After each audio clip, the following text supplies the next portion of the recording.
el mundo de la literatura hay un grupo de personajes que se han dado a conocer como si fueran las viudas. Son biógrafos que en algún momento piensan que saben más de la vida que el propio artista que ellos cuentan. Y además hasta reniegan muchas veces cuando empiezan a darse cuenta que lo que ellos contaban era mentira. Y como a nosotros no nos gusta que nos mientan, decidimos hacer un programa que se llame En Primera Persona para que nos cuenten los protagonistas su propia historia. Y el protagonista de hoy es Mauricio Dayub, que está con nosotros. ¿Qué haces, Mauricio? ¿Cómo andás? Hola, bien, muy bien. ¿Todo bien? Bien, muy bien, muy bien. Bueno, muchas gracias por venir. Por favor. Quiero que sepas que cuando uno tiene un ciclo como este, donde ya muchos te preguntan, che, ¿quién viene, quién viene, quién viene?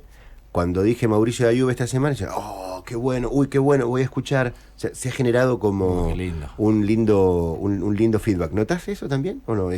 Como que este verano todavía mucho más que otros veranos. Ah, sí, este verano más que otros, sí. Uh-huh. Este año te diría más que otros. Uh-huh. Es curioso ese descubrimiento del otro, porque uno no siente ningún cambio. Yo siento que soy el mismo. Uh-huh. Pero la mirada del otro sobre mí ha cambiado un poco, sí. ¿En qué momento empieza como a todas estas historias donde claramente uno después se da cuenta que cuando hacía de pirata actuaba, jugaba pero actuaba, sí. Cuando hacía de ladrón de banco jugaba pero actuaba y un montón de cosas? ¿En qué momento vos sentiste que tal vez podía llegar a venir por ahí? O sea, hasta ahora estamos hablando, poner esto, no sé, hasta los 11 años más o menos. Sí, mira, a los 12 yo fui a ver una película que se llamó Melody, uh-huh, que se trataba de un grupo de adolescentes, tenían más o menos mi edad, estaban atravesando más o menos lo mismo que yo, la preadolescencia, y yo me empecé a transpirar en la butaca, empecé a sentir, me latía el corazón, porque yo no iba a estar en esa película. Me di cuenta que alguien, nadie me había avisado que se había filmado una película con una historia que me pertenecía, que tenía que ver conmigo. Y me empecé a enojar con mi ciudad, con por qué, dónde se filman las películas, en qué lugar. Ahí sentí que yo quería hacer eso, que yo quería estar ahí. Uh-huh. Había algo que me ayudaba mucho y que era que uno de mis hermanos, Gerardo, tenía la misma vocación que yo. Ajá. Y él ya tenía un grupo un poco más profesional. Bien. Que lo hacía. Yo miraba mucho eso. Pero también con el tiempo me di cuenta que la observación siempre fue un fuerte que tuve, porque se me grababa mucho lo que veía, y yo en todos los actos de la escuela, siempre que venía un profesional relacionado con el entretenimiento, como un mago, un músico, un payaso, yo me iba antes y veía todo. Sacaba fotocopia con los ojos. Sí, de hecho, bueno, tengo una historia con un mago que vi, que le pedí que me enseñara y que me empezó a dar sus clases privadas en, uh-huh, su casa, uh-huh, a las 5 de la tarde, bajo la premisa de que yo no contara las magias, sino que las hiciera y no revelara los trucos y bla, bla. Bueno, que bien, ¿no? Digamos, en el sentido de que se anime como a abrir una puerta y de confiar en vos, en ese sentido. Sí, no terminó bien. Bueno. Fue una frustración muy grande, porque en el quinto o sexto encuentro él vivía en un cuartito, ¿no? Uh-huh. Yo estaba mirando unos cuadros que tenía. Él hacía un mago chino, uh-huh, lo llevaban en andas como a los chinos y él llegaba así a hacer su show, y estaban todos los baúles que él me había prometido que iba a abrir todos los baúles para que yo viera todas las magias y, uh-huh, un día llegar a hacer todo lo que él ya estaba empezando a dejar de hacer. Y en uno de esos días me pasó una mano por el hombro así, y yo percibí que venía por otro lado el encuentro de cada tarde. Y dije, me parece que no tengo que venir más. Y no fuiste más. Y nunca más fui. Y nunca más fui. Bien. Mirá, una historia que hoy es mucho más normal poder escucharla que en aquel momento. No, claro, no. De hecho, que hayas tenido esa percepción también. Ahí Mauricio. Entendí la premisa de no solo no revelar los trucos, sino no decir todo lo que estaba yendo, quién me los enseñaba, dónde iba. Evidentemente había un plan ahí que no se pudo producir. Claro. Pero bueno, con el tiempo, muchos años después, le pregunté a mi papá por esa persona, porque, uh-huh, vivía a 2 cuadras de mi casa. Claro. Y las palabras de mi papá, el calificativo de mi papá me aseguró que hice bien en dejar de ir. Bien. porque habría otras intenciones. Bien. Bueno, y ¿cuándo dijiste esto lo necesito tomar en serio, no? Digamos, porque esa percepción... Perdón, quiero aclarar que es una época en la que las personas no se veían por lo que eran, ¿no? En una época donde se ocultaba mucho absolutamente. todo. Entonces, claro, era más complicado todo, sí, ¿no? obviamente. Y es una realidad que evidentemente esto... tenía 10, 12 años. Pero que hoy se puede visibilizar, sí, ¿no? Digamos, sí, la distancia es sí. gigante, y el tiempo que pasó también ha permitido que esto sea mucho más fácil hablarlo. Y que además nada de lo que hizo, que eso también es para agradecer, solo fue una frustración del futuro que me esperaba si seguía yendo, pero no hubo ningún malestar personal, no llegué a sentir ninguna incomodidad. Fue muy paso a paso y debía tener con las inclinaciones que cada uno tuviera, la ¿no? percepción evidentemente fue la que terminó. No hubo ninguna presión de nada, bien. Eso también es para agradecer. Vos me quedé con esto que decías de la película y el corazón me latía. Sí. O sea, ¿y en qué momento ya dijiste, bueno, si no es por acá, no puedo hacer otra cosa, tiene que ser la actuación? Y yo me dejé estar mucho porque yo se lo conté a mi mamá siendo chico y mi mamá se largó a reír de una manera así como inesperada para mí. Y me tomó de la mano y me dijo, vení, y me llevó a la casa de una vecina y le dijo a la vecina, contale qué vas a hacer cuando seas grande vos. Y yo ingenuamente le dije, cuando sea grande quiero ser actor, y las dos se empezaron a reír de un modo muy inesperado para mí. Yo creo que ninguna de las dos sabía qué hacer con eso, ¿no? Porque imagínate, estoy hablando casi hace 50 años atrás, en una ciudad de provincia donde no había ninguna posibilidad de que alguien pudiera... No había ningún actor de esa ciudad, claro. Que uno dijera, bueno, puede ser como tal, puede ir a tal lugar. Había una escuela de música y arte escénico, pero que mis padres ni conocían, ni sabían que existía, que yo había podido descubrir después a los 16 años. Por tu curiosidad. Claro. ¿Y no eran teatreros tus viejos? No, para nada. Solo mi mamá le gustaba mucho la ópera, el canto lírico. Bien. Es lo más cercano que tengo. Mi papá, por el contrario, cuando mi hermano, que también iba por ese lado, que le empezó a gustar, porque de hecho después todos hicieron un poquito de teatro, ¿no? A todos les gustaba. Mi papá decía que en el bar donde tomaba su copa, decía, yo no sé, mis hijos, por qué se han ido degenerando todos hacia el teatro. Decía él, ¿no? Claro. Pues le parecía algo absolutamente atípico. Pero sí tuve un momento muy fuerte cuando me fui a vivir a Santa Fe para estudiar Ciencias Económicas, que era una carrera que mi papá había elegido para mí. Y fui al teatro, fui a ver La cantante calva, de Ionesco. Y al otro día, cuando iba a la facultad de Ciencias Económicas a una clase de economía, desde el colectivo vi pasar al actor, al protagonista de la obra, que iba por Boulevard Galvez, y me bajé rápido, toqué el timbre del colectivo para bajarme, lo corrí y le dije que yo quería ser actor, y él iba a un ensayo y me dijo, si querés, estamos armando una obra nueva y falta gente, si querés te presento al director. Y yo vi mi carpeta de economía, vi el colectivo que se iba, lo vi a él y sentí la libertad absoluta. Digo, si yo empiezo a hacer teatro soy feliz. Y abandoné todo y me fui al ensayo. Me tuvieron 2 o 3 semanas escuchando, probando, así, hasta que me dieron un rol. ¿Y vos, formación hasta ese momento no tenías? Mis espectáculos para chicos, nada más. El impulso de hacer cosas para chicos.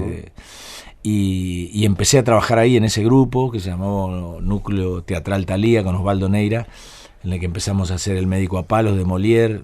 Me dieron un papel muy chiquito para probarme y al mes de ensayos, más o menos como funcionaba, me ofrecieron que hiciera 2 roles y me dieron el galancito de Leandro, Lisandro, que era un personaje ya un poquito más comprometido. Y en ese grupo me quedé trabajando varios años, hasta que me dieron a préstamo a otro que iba a ser Shakespeare y necesitaban un actor como yo que hiciera varios personajes. Espérame, ¿cómo fue el momento de contar en casa, che, no más. No, porque después que me mandaron a préstamo a ese grupo, sí. Mi perfil actoral empezó como a parecer que podía funcionar.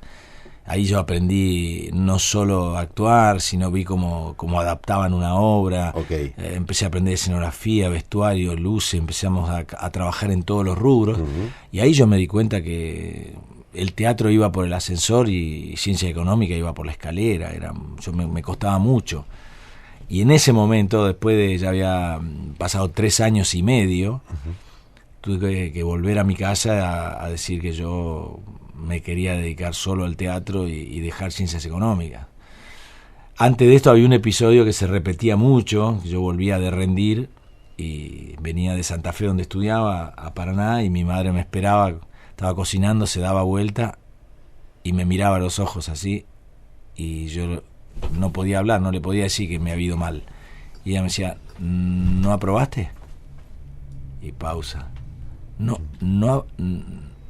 aprobaste? Pues no aprobaba seguidísimo, casi todas las materias salía mal.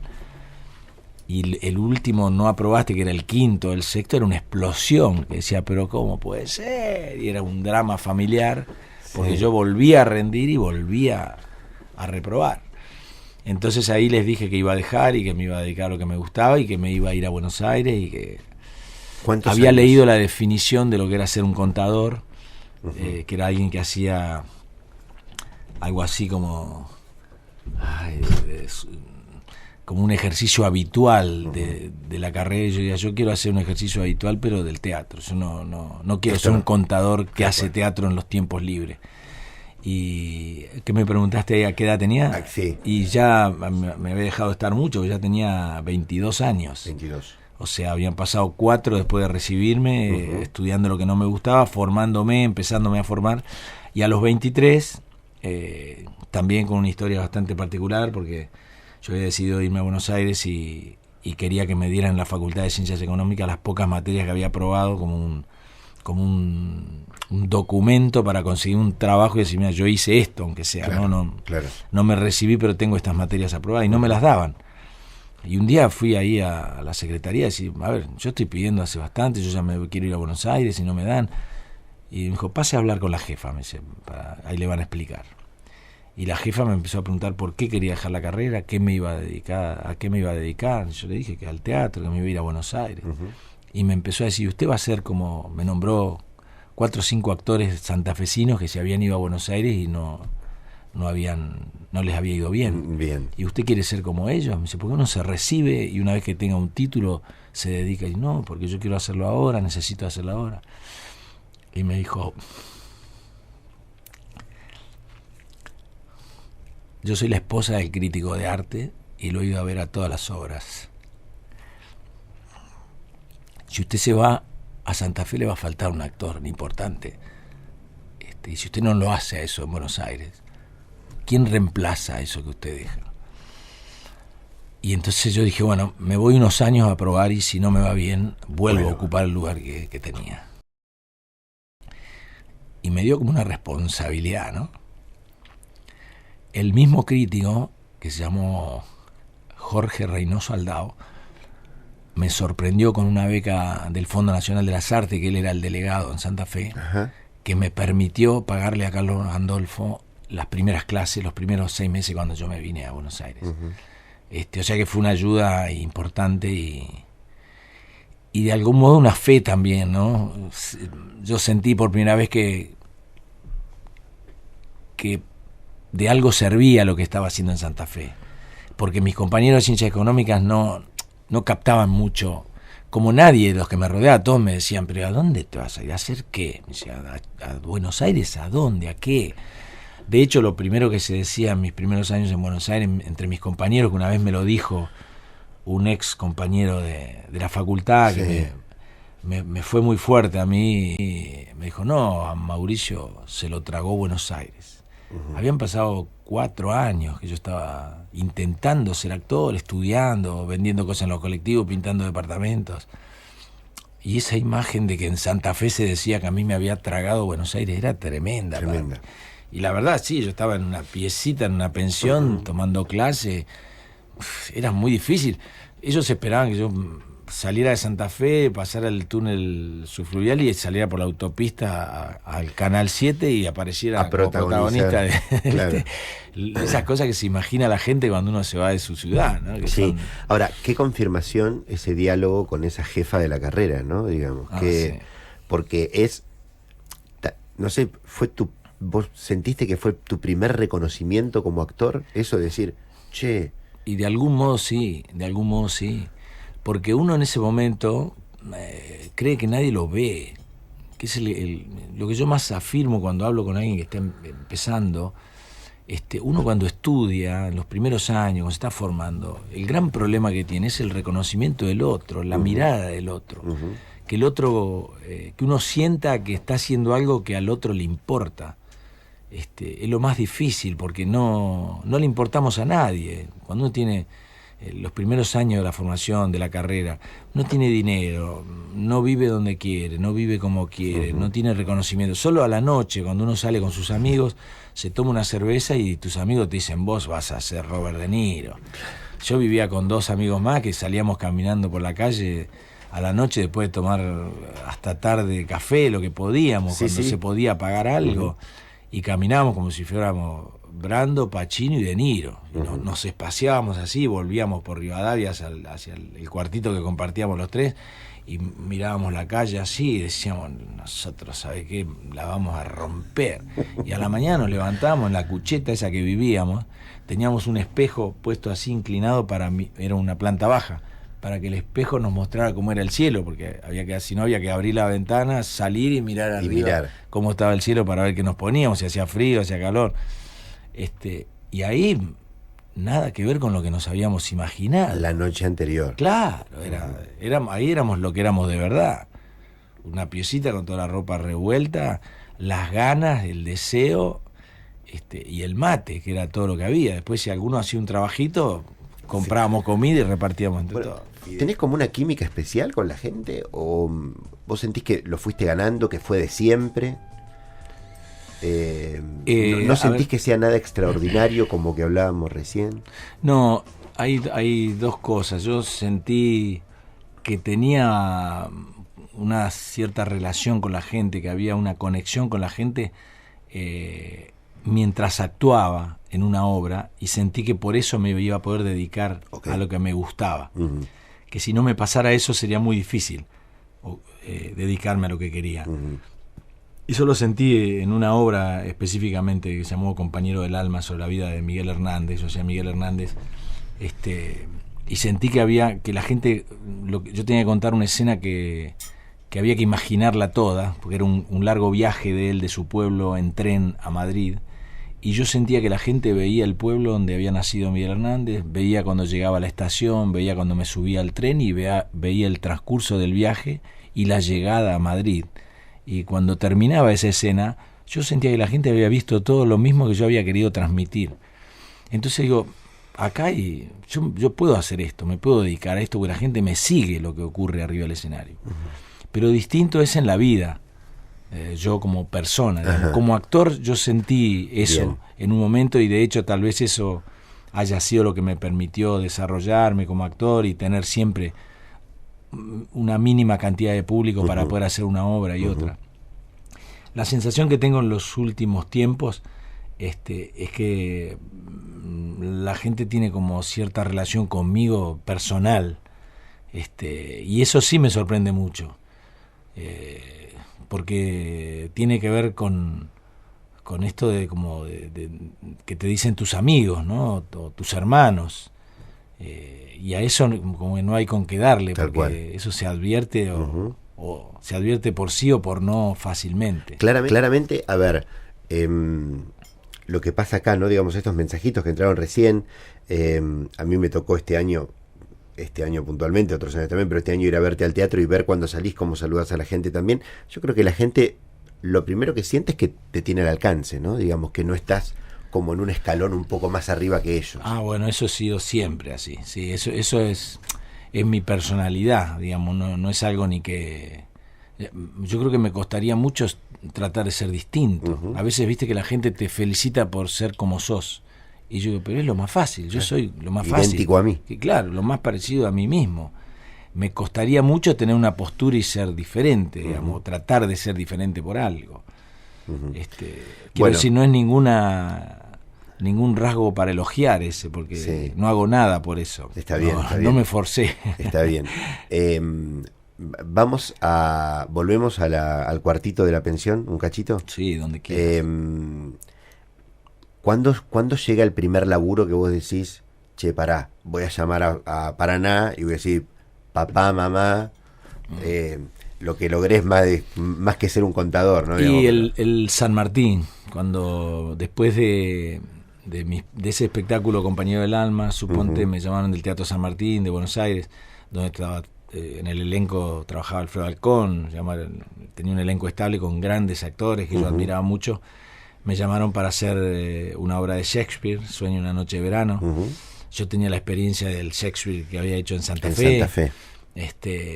Y me pagaban, me contrataban por ensayar y por hacer las funciones. Y una mañana yo me levanté y me di cuenta que ya no me dolía el estómago. Pero yo no me había dado cuenta que antes me dolía el estómago. Okay. Por la falta de molestia en el estómago, yo dije, no me duele más el estómago. ¿Y por qué me dolía antes? Claro, antes me levantaba y decía, bueno, tengo que trabajar de algo hoy para vivir, tengo que ganarme, tengo que comer, entonces salía a hacer cualquier cosa, ¿no? En general le pedía al del subte que me deje, le decía, tengo que ir hasta el centro a cobrar un trabajo, me permitís, y me dejaban pasar. Iba de ida al centro, veía cómo me las arreglaba y después de vuelta decía, tengo que ir a cobrar un trabajo a Villa Crespo, me permitís. Y volvía en el otro. ¿Y qué, era un cachito, ¿y qué cosas hiciste para vivir? De todo un poco, cosas de albañilería, arreglé techo, pinté departamento, vendí cosas en los colectivos, changas así, atendí un stand en la feria, por ejemplo, la feria de las provincias, atendí un stand y vi el acordeón que uso en el Equilibrista y costaba más o menos lo que me pagaban por atender el stand ese mes, el tiempo que duraba la feria, y no aguanté y me la compré. Y cuando volví, que yo vivía con 2 amigos, esperaban que trajera el cobro, ¿no? Para salir al supermercado, comprar y morfar y darnos el gusto. Y vos trajiste la verdulerita. Yo me traje la verdulera y me querían matar. Me decía, pero ¿y para qué? ¿Y dónde la vas a...? Pero mirá qué loco el tiempo que esperó esa verdulera para ser usada. Para salir a escena. Para poder tocar. Yo no sabía tocar. O sea, si yo hubiera sido músico hubiera sido más entendible. Claro. Pero yo se la escuché tocar a este tipo y digo, ese sonido arriba del escenario, qué hermoso, para algo tiene que servir, eso. Y no aguanté y me gasté la plata en eso, increíble. Bien. Bueno, el ensayo San Martín, ¿te diste cuenta? Y ahí me di cuenta que no me dolía más la panza y que la panza me dolía de la responsabilidad de ganarme la vida. Claro. Y ahí me sentí que yo podía pasar todo el día dedicándome a lo que yo quería, porque estaba pago el día. Fue una cosa increíble. Increíble. Me acuerdo, mis amigos se reían porque les decía, fui a cobrar el sueldo y me compré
Me saludo.